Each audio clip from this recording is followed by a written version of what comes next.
The news day continues here on One News Now. I'm Charles Lejano. Vice presidential candidate Dr. Willie Ong has filed a COC along with Manila Mayor Isko Moreno back on October 4. And to tell us his plans for the 2022 elections, we have Dr. Willie Ong joining us this afternoon. Good afternoon, Doc Willie. Thank you for your time. Let's start with what are your plans in general for 2022? Yes. Uh, we have already filed with Mayor Isko for president and vice president. He was the one who asked me around 3 weeks ago if I could help him uh, fix the many problems of the country. Mayor Isko told me to focus on the health sector, mainly the COVID pandemic, its effect on the economy, on our education, our tourism. So Mayor Isko will have more time to focus on employment, housing, and high prices of goods. You being a member of the medical profession, Doc, no, so you certainly bring something unique to the table insofar as your understanding of what is needed for the COVID-19 pandemic. But be that as it may, how are you reacting to this hashtag withdraw isko that trended after Vice President Leni Robredo announced her presidential candidacy? Yes. Actually, when I went in here, I already ran in 2019 for senator. And so I learned about politics, its good points and its bad points. For me, the focus should be on what we can do for the people. I've told previous interviews that I will not bash anyone. I have no plans of saying anything bad. We'll just focus on what we can do and offer this to our people, and it's up to the people to decide. So I'm not bothered. Actually, this initially started as a with Doc Willie for vice president. Every interview I had for the past 2 weeks, all the media people kept asking me, when are you withdrawing for a stronger candidate? So I just kept quiet.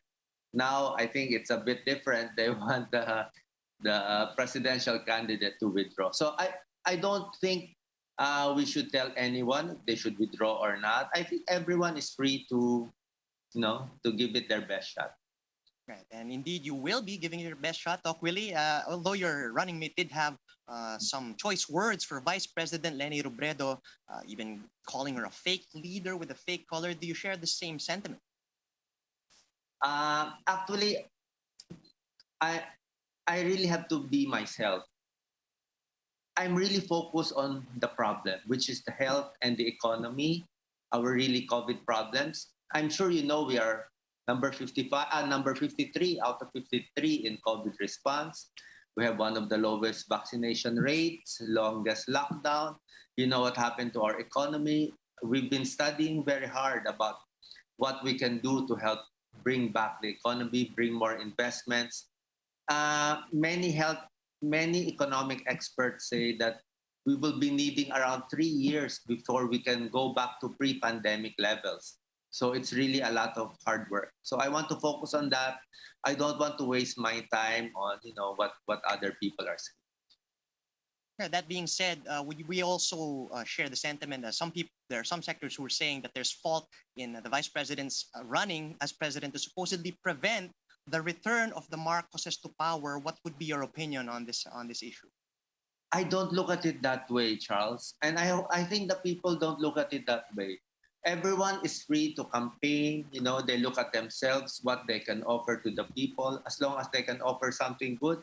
I'm not looking at who I am running up against. Or actually, really a lot of people were bashing me because they thought I would be running against the president, which did not happen anyway. So we really don't know what will happen. We just have to focus. Mayor Isko and me, we decided 2 weeks ago. We are very decisive. We filed very early, and so whatever happens to the others, they all have their strong points. They all have their advantages. I wish them well, and I will not say anything bad about them. Right. I suppose I have one last question before I let you go, Doc Willie. If you are elected, what kind of vice president would you be? You mentioned earlier that you would focus on, of course, the health sector being your Yeah. area of expertise. But then, from a governance perspective, how do you feel you would fare? I will be a very balanced, decisive, and I will be very supportive of the president. Of course, my choice is Mayor Isko Moreno to be the president. I can work well with him, but I can work well with anyone. The focus should be on helping other people and not on politics and who is on your side, who is not on your side. This is the main problem in the Philippines, as you can see. All these hurtful words, and when the ego comes in, that's where all the problems. It's the poor people who gets caught in between. All right, thank you for those insights and for spending some time with us this afternoon. That was Dr. Willie Ong. Thank you very much, Charles. The COC filing season has just ended, but the political mudslinging is already in full swing. Manila Mayor Isko Moreno slammed his fellow presidential aspirant, calling her a fake leader with a fake collar. Mobile journalist Jacob Lazaro gives us a front seat to the story.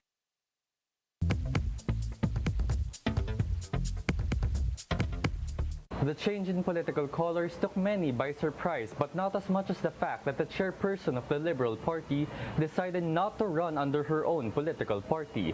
Robredo said her message was unity, the need to cross political lines. Pero running for independent is our symbolic way of showing na bukas kami sa pakikipag-alyansa sa maraming mga partido.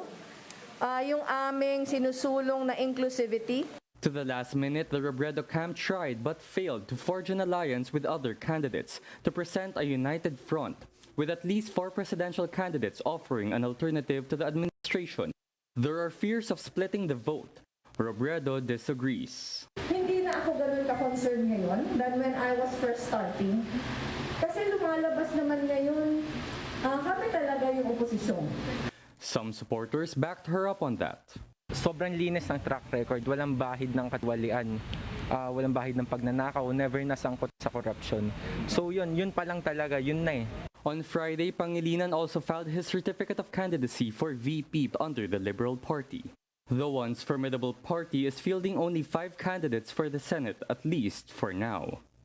In the last 2 presidential elections, yung mga huli nagdeklara, yun pa ang nanalo. Robredo admitted that as of last week, she had already decided not to run for president. She was ready to face the wrath of her supporters, who had been waiting for months. I was already there. Really?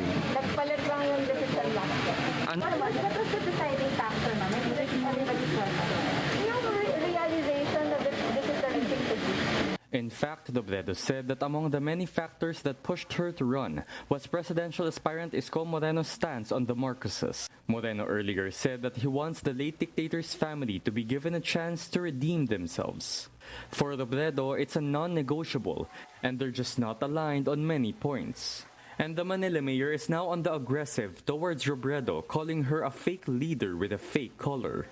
Mobile journalist Jacob Lazaro, we are One News. Around 600 aspirants for seats in the Senate and House of Representatives have filed their COCs. Of this number, 176 aspirants are senatorial candidates, while 466 are for the lower house.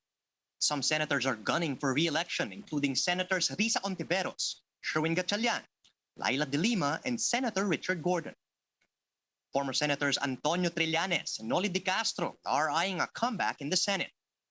As allies of President Duterte, including Chief Legal Counsel Sal Panelo, Mark Villar, Gringo Onasan, and Greco Bellica also filed their COCs as senators.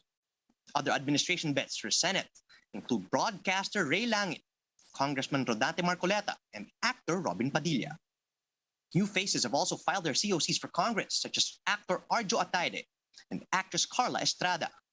And Ormoc City Mayor Richard Gomez will run for Leyte 4th District Representative, swapping posts with his wife, Lucy Torres Gomez.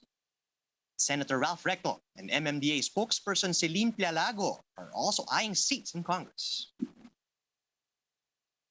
Celebrities and other local re-electionists have also submitted their COCs just in time to catch the last day of filing. Taguig District 2 Representative Leni Cayetano is seeking a comeback as mayor of their city. She's looking to replace incumbent Mayor Lino Cayetano, her brother-in-law. Leni had previously been mayor of Taguig for 3 terms, from 2010 to 2019.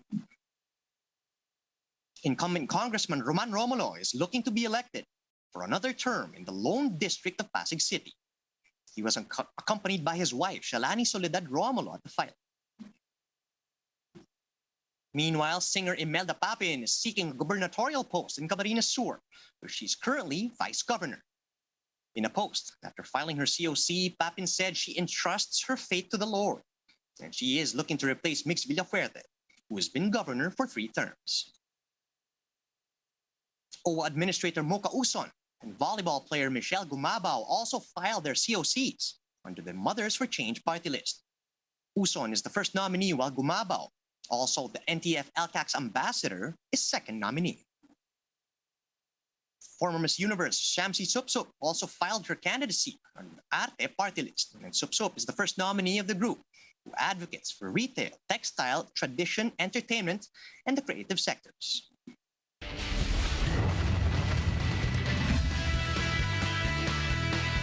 On now to sports. A depleted Meralco Bolt squad managed to power through against the Magnolia Hotshots in Game 3, 91-86, to snatch their first win in the PBA semifinals.